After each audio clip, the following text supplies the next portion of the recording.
সুপ্রিয় দর্শক, আপনারা দেখতে পাচ্ছেন যে এই মুহূর্তে সচিবালয় এলাকায় এই যে আনসার সদস্যরা এবং শিক্ষার্থীদের মধ্যে যে ধাওয়া পাল্টা দেওয়া হয়েছিল এবং কিছু আনসার সদস্য কিন্তু তারা তাদের পোশাক খুলে কিন্তু সচিবালয়ের ভিতরে কিন্তু তারা পালিয়েছিল এবং এই তারা কিন্তু এখানে আটক রয়েছে। আপনারা দেখতে পাচ্ছেন এখানে কিন্তু অনেকেই কিন্তু এখানে আহত রয়েছেন। আমরা যতটুকু জানতে পেরেছি যে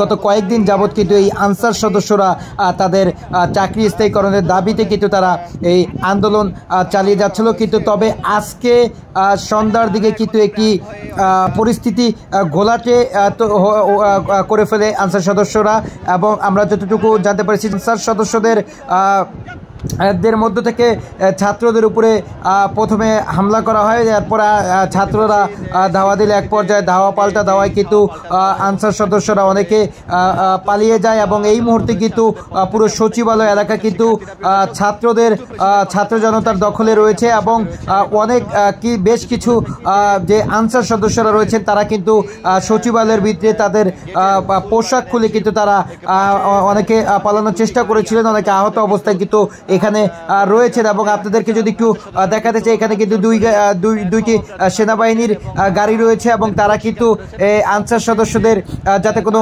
সমস্যা না এবং এই নিরাপত্তা কিন্তু তারা দিচ্ছে। এবং যদি আপনাদেরকে আরেকটু জানাতে চাই যে এখানে ছাত্রদের বা ছাত্র জনতা কিন্তু এই পুরো সচিবালয় এলাকা জুড়ে কিন্তু তারা এখন বিস্তার করছে এবং আনসার সদস্যরা কিন্তু এখান থেকে অনেকে ধাওয়া পাল্টা দেওয়ায় কিন্তু তারা পালিয়ে গিয়েছে। আপনারা দেখতে পাচ্ছেন এখানে কিন্তু সচিবালয়ের সামনে কিন্তু ছাত্র জনতার প্রচুর পরিমাণে ভিড় রয়েছে এবং এইখানে আপনাদেরকে যদি একটু দেখাতে চাই, দেখেন সেনাবাহিনীর সদস্যরাও কিন্তু এখানে মোতায়েন রয়েছে এবং এই সচিবালয় এলাকা পুরো থমথমে অবস্থা বিরাজ করছে। এবং আপনারা দেখছেন দৈনিক ইনকিলাবের ইউটিউব থেকে আপনাদেরকে দেখানোর চেষ্টা করছি। এবং দর্শক, এই যে দেখতে পাচ্ছেন যে এরা কিন্তু আনসার সদস্য, তারা তাদের পোশাক খুলে কিন্তু তারা এইখানে বসে আছে, অর্থাৎ তারা সচিবালয়ের ভিতরে পালানোর চেষ্টা করেছিল, পরবর্তীতে তারা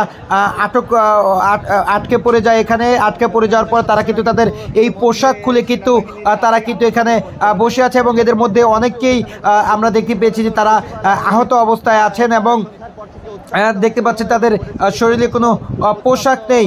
এবং এই আনসার সদস্যরা যতটুক ছাত্রদের দাবি যে তারা এখানে এসেছিল, ছাত্ররা তাদেরকে বোঝানোর জন্য কিন্তু এই আনসার সদস্যরা তাদের উপরে হামলা চালানোর পরে এক পর্যায়ে কিন্তু ধাওয়া পাল্টা ধাওয়ায় কিন্তু এই আনসার সদস্যরা এখান থেকে পালিয়ে যায়। তবে বেশ কিছু আনসার সদস্য সচিবালয়ে পালানোর চেষ্টা করে এবং তারা এখানে আটকে যায় এবং আটক হয়ে যায় এবং এইখানে এদেরকে চিকিৎসার জন্য নিয়ে যাচ্ছি।